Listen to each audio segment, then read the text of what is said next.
கோச்சுக்காதீங்க, ஹேண்ட்பேர் பெண்டா இருந்துச்சு, அதான் இடிச்சு போட்டேன். ஆன் பாரு பெண்டா.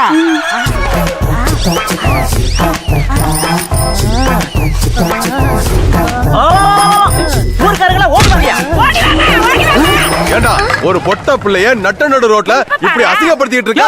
அந்த புள்ள அங்கிட்டு நிக்குது, நான் இங்கிட்டு நின்று சைக்கிளுக்கு பெண்டு தானே எடுத்தேன். காலி பைய மாதிரி இந்த புள்ள கைய புடிச்சு இப்படி இழுத்தனா, இல்ல பொறுக்கி பைய மாதிரி இந்த புள்ள இடுப்ப புடிச்சு இப்படி கிள்ளனா, இல்ல முள்ள மாதிரி பைய மாதிரி இந்த புள்ளைய புடிச்சு காம குடிற மாதிரி பக்குவமா பாய விரிச்சு அதுல படுக்க வச்சு இவன் மேல பாய பார்த்தனா. எல்லாரும் தானே பாத்துட்டு இருந்தீங்க, நான் என்ன புதுசா ரியாக்ட் பண்றது? எதுவுமே பண்ணலன்னு சொல்லிட்டு எங்க கண்ணு முன்னாடியே எல்லாத்தையும் பண்ணிட்டியடா. இந்த ஓவராத்தையும் போயிட்டோமோ? எப்படா தப்பிக்கிறது? ஐடியா, இது இரும்பு செயின் இல்லடி, இரும்பு கோட்டை. எல்லாரும் உட்காருங்க. பயப்படுவாங்கன்னு பார்த்தா எல்லாரும் செட்டில் ஆகுறாங்க. இப்படி எல்லாம் ஆகணும் தெரிஞ்சுதான் நாங்க வரும்போதே பிக்கப் பண்ணிட்டு வந்தோம். என்னத்தடா? கருங்கல்லதா கராத்தா கும்கும்மே கருங்கல்ல கண்டா பயந்து ஓடிரு. இந்த கணேசி என்ன பண்ணுவே?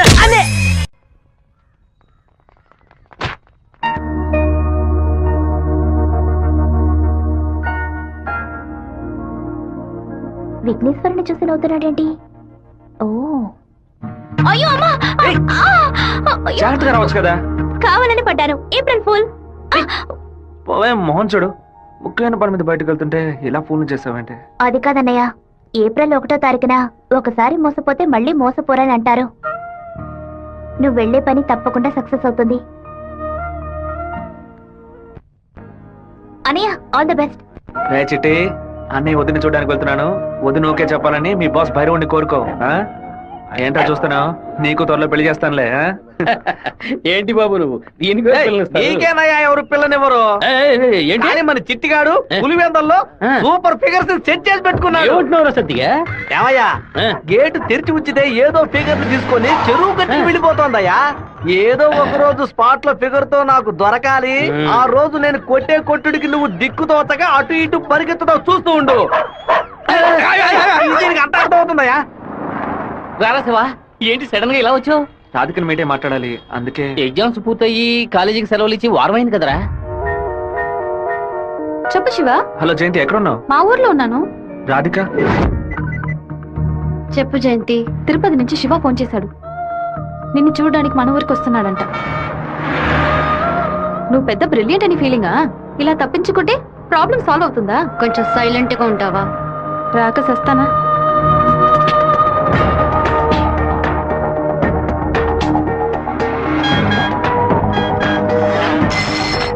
హలో రే, జయంతి రాధిక 10:30 ఎక్స్ప్రెస్ బస్సులో తిరుపతికి వస్తున్నారా? ఆ బస్ కండక్టర్ నెంబర్ ఏంటో కనుక్కో. హలో, ఎవరు? అన్నా, శివన్ మాట్లాడుతున్నాను. వేంపల్లో 2 అమ్మాయిలు ఎక్కారా? అవును బాబు. నేను హైవేలో ఉన్న బ్రిడ్జ్ పక్కన వెయిట్ చేస్తూ ఉంటాను. ఆ అమ్మాయిలు కొంచెం దింపేస్తారా? అలాగే బాబు.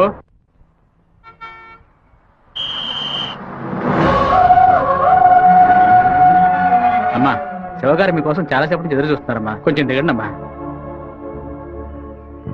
అమ్మా, మీరు దిగితేనే బస్సు బయలుదేరుతుంది.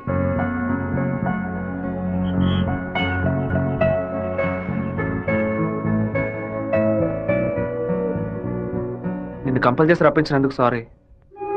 ఎప్పుడు నన్ను చూడకూడదని తిరుపతికి బయలుదేరావో అప్పుడే నువ్వు చాలా కన్ఫ్యూజన్ లో ఉన్నావని అర్థమైంది. ఏదైనా సరే నీ మనసులో ఉంది చెప్పు రాధిక. ఇంకో 6 నెలల తర్వాత రా అని చెప్పినా పర్వాలేదు, నేను వెయిట్ చేయడానికి సిద్ధంగా ఉన్నాను.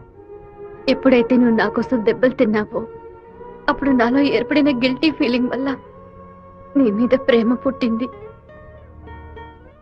ఆ ప్రేమ నా మనసు నిండా నిండిపోయింది. కానీ ఆ రోజు కాలేజీలో జరిగిన గొడవలో నువ్వు వాళ్ళని కొట్టిన ప్రతి ఒక్క దెబ్బ నా మనసుని గాయపరిచింది. మీ నాన్న అంతమంది నేసుకుని కత్తిలతో రావడం చూసి నేను భయపడిపోయాను. నువ్వు నలుగురిని నరికేసి జైలుకి పోయిన విషయాన్ని ఎప్పుడైతే నేను పేపర్లో చూశానో తల మీద పిడుగు పడినట్టయింది. నాలోని ప్రేమని దాచుకోలేక మర్చిపోలేక నాలోనే ఉంచుకుని బతుకుతున్నాను. నువ్వు చెప్పేది చాలా తమాషాగా ఉంది. నేను ఏ గొడవకి వెళ్ళకూడదనే నన్ను మా నాన్న తిరుపతికి పంపించారు. కానీ ఆ రోజు కాలేజీలో ప్రొఫెసర్ అవమానిస్తుంటే చూస్తూ ఊరుకోలేకపోయాను. ప్రపంచంలోనే దారుణమైన విషయం ఒక వ్యక్తి తన భార్య ముందు అవమానపడ్డమే.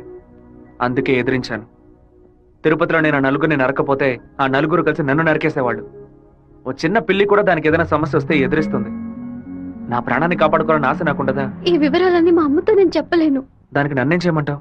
నువ్వు మంచివాడివే, కానీ నువ్వు ఉండే చోటే మంచిది కాదు. అర్థం కాలేదే. అన్నిటినీ వదిలేసి వచ్చాయి. నేను నిన్ను అన్నిటినీ అంటే మా అమ్మ నాన్నలనా, నా తోడబుట్టిన చెల్లెలనా, సొంత వాళ్ళనా, బంధువులందరినీనా, పుట్టి పెరిగిన ఊరునా, లేకపోతే కొలిచే కులదైవాన్నా? ఎవరిని వదిలి రమ్మంటావు? అది కాదు మీ నాన్న. మా నాన్న గురించి ఏమైనా మాట్లాడావో? ఆయన గురించి నీకేమైనా తెలుసా? జాతరలో మందు కొట్టి గొడవ పడి పచారీ కొట్లో వాదించుకొని టీ కొట్లో కొట్టుకొని చెరువు గట్ట మర్డర్ అయి పోలీసులు 6 నెలలు ఎంక్వైరీ చేసి 2 ఏళ్ల తర్వాత కోర్టు తీర్పిస్తే 5 ఏళ్లు జైల్లోకి వెళ్ళి కూర్చుంటారు. వాళ్ళ కుటుంబం నడి రోడ్డున పడుతుంది.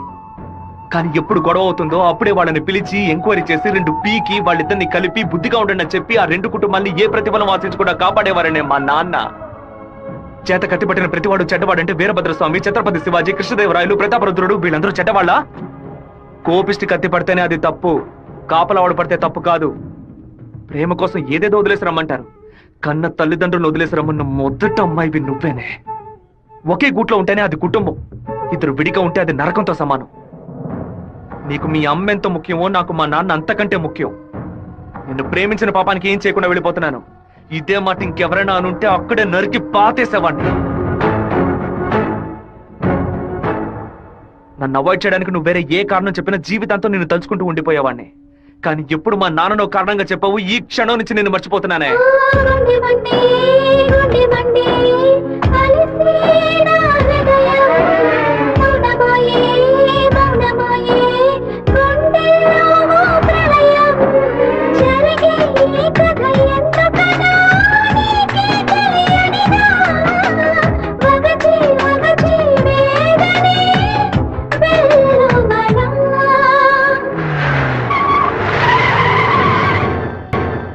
మిత్రమా, మిత్రమా, నీకోసమే వెయిటింగ్. అకస్మాత్గా కడుపు నుంచి నీ ఏరియాకి ట్రాన్స్ఫర్ చేయించావేంటి? ఏంటి విషయం?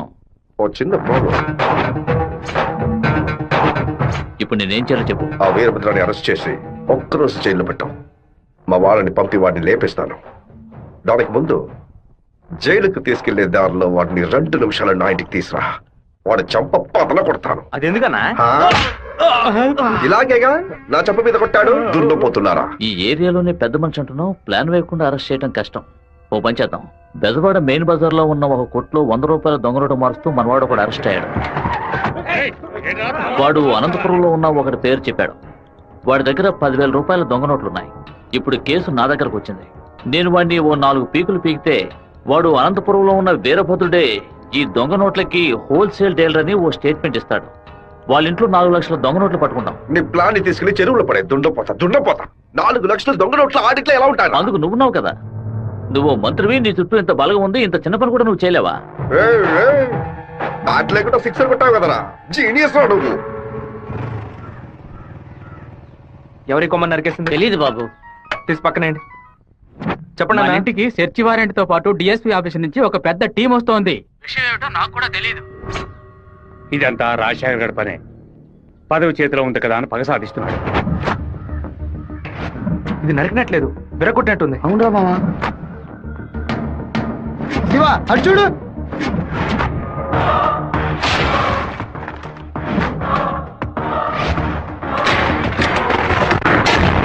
నిన్న రాత్రి మన ఇంట్లోకి ఎవడో దూకొచ్చాడు. వచ్చినాడు దేన్ని తీసుకెళ్లేదు. అయితే ఖచ్చితంగా ఏదో పెట్టే వెళ్ళుంటాడు. అన్ని చోట్ల వెతకడానికి 1 అరగంట అవుతుంది. అలాగా పోలీసులు వచ్చేస్తారు. మీరు ఇంటి బయట తాళం వేసి రైస్ మిల్కి వెళ్ళి 1 అరగంట తర్వాత రండి నాన్న. సరే.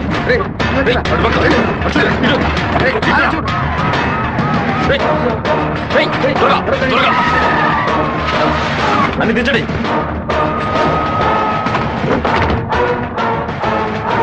ముసలిదానా, ఏంటి ఇల్లు తాళం వేసింది? అమ్మగారు గుడికి వెళ్ళారు, అయ్యగారు రైస్ మిల్కి వెళ్ళారు. ఉండండి, ఫోన్ చేసి రమ్మంటాను. ఆ తిళ్ళని చూసారా? చూసాండా? లోపల చూసారా? లేదురా. ఏంటి సార్ పెద్ద టీంతో వచ్చారు? ఆ పచ్చ చూస్తాను.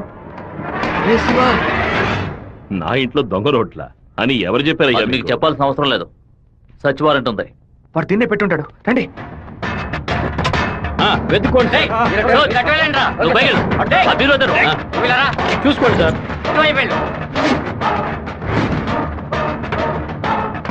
ఎవరో చెప్పి పంపినట్టు దిళ్ళనైనా తదేకంగా చూస్తున్నారేంటి ఏయ్, సార్ పచ్చ దిండు సార్. ఏ బొచ్చు లేదు. ఏయ్, ఇంతమంది లోపలికి ఎప్పుడు వచ్చారయ్యా? ఏమైంది? ఇల్లు మొత్తం వెతికేశాం, ఎక్కడా లేదు. కనీసం అరెస్ట్ అయినా చేయరా? కారణం లేకుండా ఎలా అరెస్ట్ చేయమంటావు? ఏదో ఒక కారణం చెప్పి వాడిని అరెస్ట్ చేసి చావరా. ఎలాగైనా సరే వాడిని కొట్టి తీరాలి. మిస్టర్ వీరభద్రం, ఒకసారి స్టేషన్కి వచ్చి వెళ్ళండి. ఎందుకు? మీ ఇల్లంతా సోదా చేశాం కదా, ఏమీ దొరకలేదని రాసిచ్చి వెళ్ళండి. నమస్తే డిఎస్పీ సార్. కొత్తగా స్టేషన్కి వచ్చి రాసిచ్చేసి వెళ్ళమంటారేంటి? ఎందుకు రావాలి? చట్ట ప్రకారం మీరు వెతుక్కుంటూ వచ్చిన వస్తువు ఏది దొరకలేదని 2 సాక్ష్యాలతో రాసిచ్చి మీరే సారీ చెప్పి వెళ్ళాలి. అర్థమైందా? ఈయన అరెస్ట్ చేయకుండా నేను ఇక్కడి నుంచి వెళ్ళేది లేదు. తప్పు డిఎస్పీ సార్. ఈయన అరెస్ట్ చేస్తేనే మీరు ఇక్కడి నుంచి బయటికి వెళ్ళలేదు. అరెస్ట్ చేస్తానని అరెస్ట్ చేసే మూడ్లోనే ఉన్నారే ఏంటి? ఎవరైనా చెప్పి పంపించారా? అందరూ వీడియో తీస్తున్నారు. రేయ్, ఆఫ్ చేయండి రా, ఆఫ్ చేయండి. వాడు మాత్రం వీడియో తీయట్లేదు. అట్టు చూడండి. అరగంట ముందు మీరు రావడం, మాట్లాడడం, ఇంట్లోకి వెళ్ళడం, ఇంట్లోంచి బయటకు వచ్చి ఇంట్లో ఏం లేదని చెప్పడం, అన్నిటికీ మించి కంపల్ చేసి మా నాన్న అరెస్ట్ చేస్తానని చెప్పడం అన్ని ఇందులో రికార్డ్ అయ్యాయి. ఈ వీడియో నేను సీఎం సెల్ కి ఫార్వర్డ్ చేశాను అనుకోండి, మీ ఉద్యోగం పోయిందని మీ సెల్ కి మెసేజ్ వస్తుంది. ఏంటి, పంపించమంటారా? తమ సెల్ రింగ్ అవుతున్నట్టుంది. పని పూర్తయిందా? ఊరి వాళ్ళందరూ ఒకటైపోయారు. ఇక్కడ జరిగిందంతా వీడియో కూడా తీశారు. నేనేం చేయలేకపోతున్నాను. జాగ్రత్తగా ఉండండి డిఎస్పీ సార్. ప్రేమతో మా వాళ్ళు చేత్తో కత్తి పుచ్చుకొని గట్టిగా వాటేసుకుంటారేమో.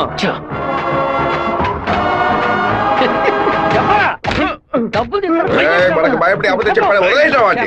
ఎలాంటి సాక్ష్యాలు లేకుండా ఎవరికి దొరకకుండా తలుపులు పగలగొట్టి దొంగతనాలు చేయడంలో పెద్ద కిలాడి సార్ వీడు. దున్నపోతా ఒక దొంగని పొగడతామేంటి? ఉద్యోగం మార్చుకో. అన్నా వీరభద్రం కొడుకు పెద్ద దండతో వస్తానన్నా. మంత్రి గారిని మీటే దండయ్యాలి. ఇప్పుడు చూడటం వీలు కాదు, ఆయన బిజీగా ఉన్నారు. వెళ్ళండి. అటు చూడవయ్యా. ఒక మామూలు ఎమ్మెల్యేగా ఉన్న మీరు ఇప్పుడు మంత్రి అయ్యారు. అందుకే ఊరు తరపున ఒక దండేసి మర్యాద చేద్దామని వచ్చాం. ఓట్లు అడిగేటప్పుడు ఒక్కొక్క ఇల్లు ఎక్కి దిగుతున్నారు. ఓట్లు వచ్చాక మమ్మల్ని ఇలా నడి రోడ్డు నిలబెడుతున్నారు. వాడిని పైకి పంపించు. రా, గన్నుంది కదా? ఉంది. వాడు తిక్కగా వాగుతాడు. ఎందుకన్నా మంచిది, వీడియో తీస్తాను. రండి రండి. నమస్తే అన్న. చప్పట్లు కొట్టండి అయ్యా. ఏంటి మంత్రి గారు, మోహన్ దయ్యం కొట్టినట్టు వాచిపోయి ఉంది. అనుకుందేదో జరగనట్టు టెన్షన్ కనిపిస్తుంది. మంత్రికి రాష్ట్రాన్ని ప్రజల్ని కాపాడే టెన్షన్ ఉండాలి, ఉంటుంది. సంబంధం లేకుండా కొడుతున్నారంటే ప్రజలు చప్పట్లు కొట్టేశారు. ఇక్కడ నేను బయలుదేరుతాను సార్. డిఎస్పీ సార్, మీ సెల్లో కెమెరా ఆన్ అయింది. ఆఫ్ చేయండి సార్, బ్యాటరీ లో అవుతుంది. వస్తాను సార్. దున్నపోతా ముసలిది ఓపెన్ గా వీడియో తీస్తే కనపడలేకపోయావు. నువ్వు దాచి వీడియో తీస్తే వాడు కనిపెట్టాడు. అది కాదు, రికమెండేషన్ లో జాయిన్ అయితే ఇలాగే ఉంటుంది. అయ్యా ఫోన్ ఏంటి, మీ ఫోన్ చేయకుండా పక్కడు ఫోన్ చేశారని చూస్తున్నారా? కొన్ని ముఖ్యమైన విషయాలు మాట్లాడడానికి మీ ఫోన్ చేస్తే అది రేపు విట్నెస్ అవుతుంది కదా. మా ఇంట్లో చెప్పులు వేసుకొని మా నాన్న కూడా రారు. పోలీసు వాళ్ళు బూట్లతో పూజగా దాకా వచ్చేలా చేసావు కదా. ఇప్పుడు మా ఇంట్లో నువ్వు పెట్టావే 4 లక్షల రూపాయలు దొంగ నోట్లు. ఆ డబ్బు ఇప్పుడు మీ ఇంట్లోనే ఉంది. ఎందుకు అనవసరంగా చప్పట్లు కొడుతున్నారని అడిగావుగా. డబ్బు పెట్టేసామని సిగ్నల్ ఇవ్వడానికే. నువ్వు పంపించింది పోలీస్ డిపార్ట్మెంట్, స్టేట్ బోర్డ్. కానీ నేను పంపిస్తుంది anti corruption CBI, central board. Tough syllabus, ప్రశ్నలు అవి కొంచెం బ్రిలియంట్ గా ఉంటాయి.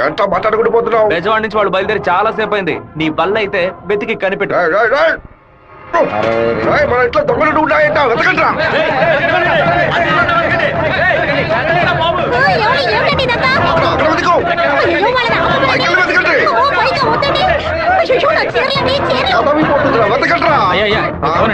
ఏంటి మంత్రి, ఈ పాటికి నీ ఇల్లు కార్పొరేషన్ లెట్టిన్ లాగా కంపు కొడుతూ ఉండాలి. చిన్న మార్పు. నేను పెట్టింది నీ ఇంటి లోపల కాదు, బయట నుంచి నీ బయట కారు.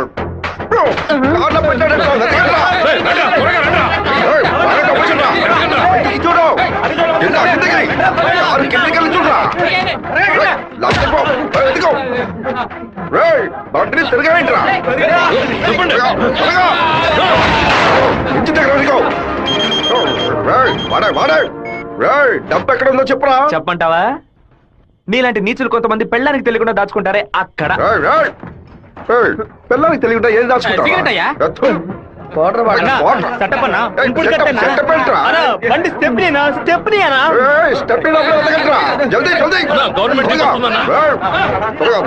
తీసుకోండి.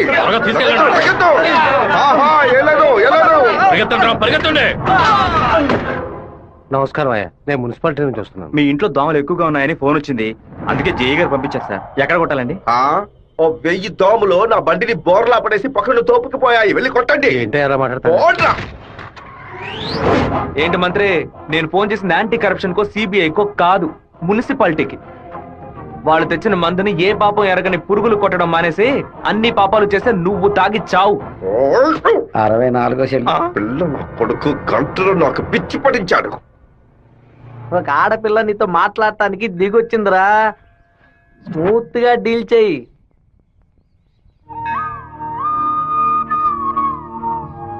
ఎందుకు రమ్మన్నావు? ఏంటి విషయం? మనిద్దరం ఇప్పుడే పెళ్లి చేసుకుందామా? ఇప్పుడే, ఈ క్షణమే దేవుడి కడప గుళ్ళో పెళ్లి చేసుకుందాం. ఏమంటున్నావు? దయచేసి నన్నే అడగొద్దు. ఆ రోజు పిచ్చి పట్టి అలా మాట్లాడాను. ఏదో కన్ఫ్యూషన్ లో భయంలో మీ నాన్న గురించి తప్పుగా మాట్లాడాను. ఎప్పుడైతే నువ్వు నన్ను మర్చిపోతానని చెప్పావో ఆ క్షణం నుంచి నువ్వే నాకు ఎక్కువగా గుర్తుకొస్తున్నావు. నువ్వు లేకుండా నేను బతకలేను శివ. ఈ కొట్టుకోవటం, నరుకోవటం, సెటిల్మెంట్లు వీటితో నాకు అసలు ఏ సంబంధం లేదు. నువ్వంటే నాకు చాలా ఇష్టం.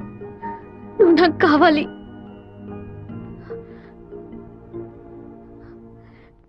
ఈ సంవత్సరం అమ్మవారి ఉత్సవాలకి సినిమా యాక్టర్ ని పిలుద్దాం అనుకుంటున్నాం. ఎవరిని పిలవాలో మీరే చెప్పండి. ఆపండి, నేను లోకనాయకుడు కమల్ హాసన్ తీసుకురానా? ఓకే, 20,000 మాత్రమే ఖర్చు అవుతాయి. ఖర్చు అవుతుందా? హైదరాబాద్ నుంచి తిరుపతికి ఫ్లైట్ లో రావాలి. ఆయన రాగానే కూల్ డ్రింక్లు ఇవ్వాలి, మర్యాదలు చేయాలి. ఇదిగోనయ్యా 10,000 అడ్వాన్స్ తీసుకో. మీకు క్షత్రియపుత్రుడు కమల్ హాసన్ కావాలా, దశావతారం కమల్ హాసన్ కావాలా? ఏ కమల్ హాసన్ కావాలో కరెక్ట్ గా చెప్పండి బాబు. వస్తేనేమో గర్వయ్యా, ఆయన ఎలా వస్తేనే రమ్మనయ్యా. కమల్ హాసన్ లోపలే ఉన్నారు. దిగండి అన్న, దిగండి దిగండి, స్టేజ్ మీదకి వెళ్దాం. లోకనాయకుడా నీ వెంటే ఉంది లోకం, నీకోసం ఆగును కాలం. లోకనాయకుడా, లోకనాయకుడా, మీరందరూ ఎదురు చూస్తున్నా లోకనాయకుడు కమల్ హాసన్ మీకోసం ఒక పాట పాడబోతున్నాడు. పాడు కమలన్నా. తల్లివి నీవే, ఎంత అద్భుతంగా పాడుతున్నాడు. ఆదరించే దైవం నీవే, ఎంత బ్రహ్మాండంగా పాడుతున్నాడు. కమల్ హాసన్ తీసుకొస్తా అని చెప్పి కామెడీకి చిన్నపిల్లని తీసుకొచ్చావంటే? ఏవయ్యా, చిన్నప్పుడు కమల్ హాసన్ ఇలాగే ఉండేవాడయ్యా. నమస్కారం. మాతో ఆ రోజు మిమ్మల్ని అడిగాను కదా, క్షత్రియపుత్రుడు కమల్ హాసన్ కావాలా, దశావతారం కమల్ హాసన్ కావాలని. ఎవరైనా పర్వాలేదని మీరే కదా చెప్పారు. ఇప్పుడేమిటంటే పాట మారుస్తున్నారు. మేము వేసిన వేట్లో పొట్టి కమల్ హాసన్ గా మారుతావు రే.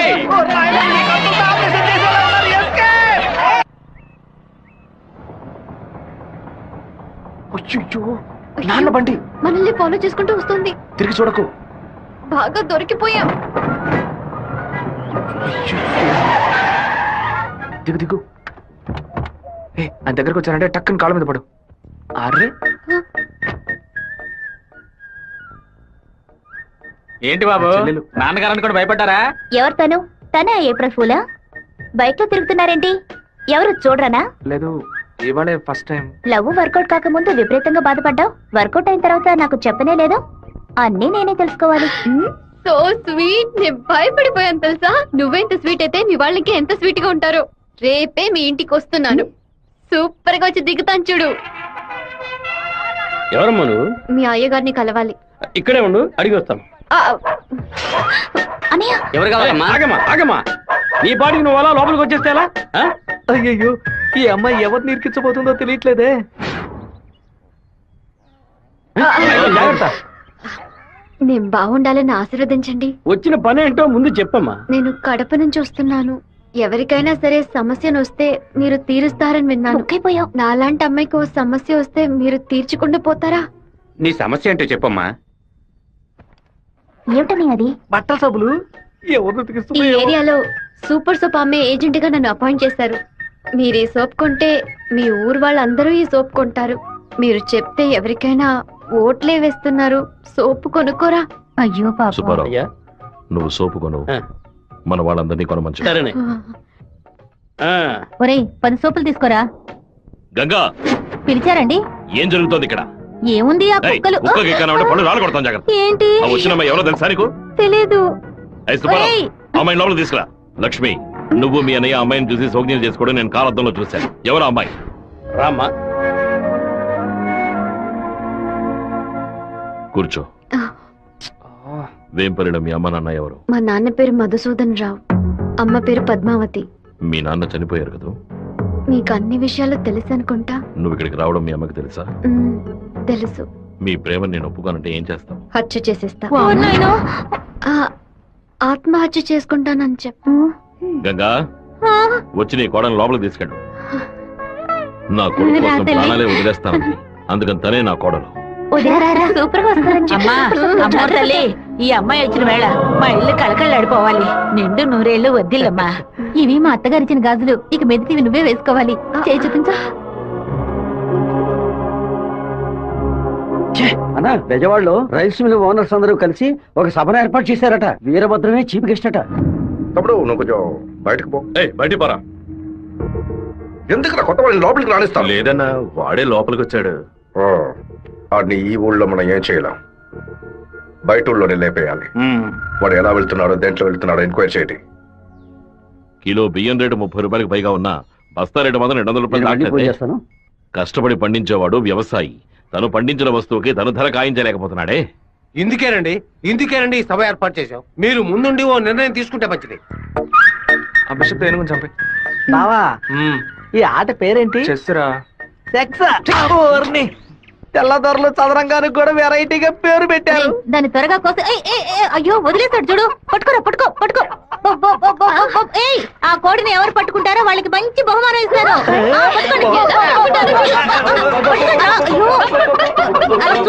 పట్టుకోండి. ఏ ఫారం కొడి, ఏంటి నాటుకోవడం జరుగుతున్నావా?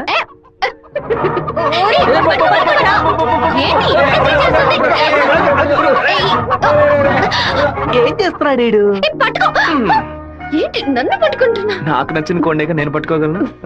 అరే బావా, అయ్యగారు పైన ఉన్నారు, కోడిని చూసి పట్టుకో. సరే. నాకు ఒక్క కోడి కూడా పట్టుకోండి పట్టుకోండి. ఇదిగో, నువ్వే పట్టుకున్నానని చెప్పు. వెళ్ళు. చూసారంట్రా, నా కోడలి వాళ్ళ కోడిని పట్టుకుంది. దీని గుండెకాయ వేపుడు చేసి వాళ్ళ నీకే పెడతాను. ఇదే నేను ఇచ్చే బహుమతి. ఏమైంది? ఎందుకు ఏడుస్తున్నావు? ఆ కోడిని వదిలేయమని చెప్పు ప్లీజ్.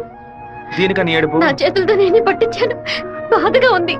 ముచ్చాలరావు, అయ్యా ఆ కోడిని వదిలేసాయి. అది అమ్మగారు. మీ అమ్మకి చెప్పి ఈ రోజుకి పప్పుచారు పెట్టమని చెప్పు. నాలుగేం చచ్చిపో. అలాగే చెప్తాను. ఏంటి నేను లోపల వెయిట్ చేస్తుంటే ఇక్కడ దిక్కులు చూస్తున్నా? మీరు 2 ఏళ్ల తర్వాత బాంబే నుంచి వచ్చారు కదా, అందుకని మా అన్న తమ్ముడు మా కుటుంబ సభ్యులంతా మిమ్మల్ని చూడడానికి వస్తున్నారు. సైకిల్ ఏంటి మా సైకిల్? ఓవర్ ఆయిల్ చేసి నీ మొగుడు ఇంట్లో పెట్టమని చెప్పాడు. కూడా నేను ఎప్పుడు వదిలేంరా నీ దగ్గర సైకిల్? అయ్యో మీరు కాదన్నా, ఈ అక్క మొగుడు. ఇంతకీ నువ్వెవరు? ఈ తమ్ముడివా? ఏంట్రా ఆగుతున్నావు? 6వ నెంబర్ ఇల్లు ఇదే కదా? ఈ ఊరు పేరు కళ్యాణ దుర్గమే కదా? అయితే ఇది మీ సైకిలే. ఇంటికి తీసుకొచ్చి 100 మంది నీ మొగుడే. ఏంటి నేను లేని టైంలో వ్యాపారం చేస్తున్నావా? చేసిందంతా చేసి నటిస్తున్నావా?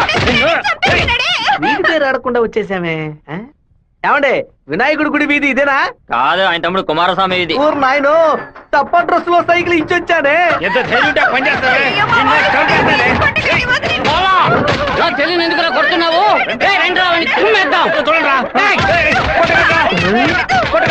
అయ్యో బంధువులు పక్క దొరుకుతారా? మనోళ్ళందరూ కొడుతున్నారా? వస్తున్నారు, త్వరగా రండి, త్వరగా రండి.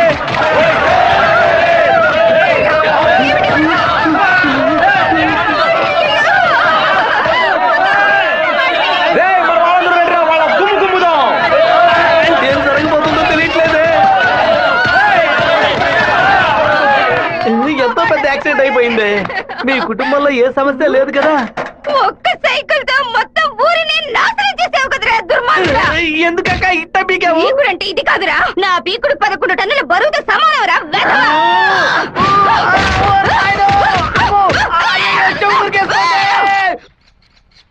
వాడిని మన జిల్లాలో లేపేయకూడదు. కడప దగ్గర లారీని ఏర్పాటు చేయండి. వాడు వేస్తున్న బండిని గుద్ది ముక్కలు చేయండి. ఏ గ్రూప్ చేస్తుంది? నంద్యాల వెంకట్రావు గ్రూప్ అన్న. పని పూర్తి అయితే ఒక ఏరియా ఇస్తానని చెప్పు. సంపాదించుకోలేనా? చెప్పయ్యా. విషయం ఏమిటో తెలియదు, ఇక్కడ చాలా హడావుడిగా ఉంది. అయ్యగారు బెదవాడ వెళ్ళటం వీడికి తెలిసింది అనుకుంటాను.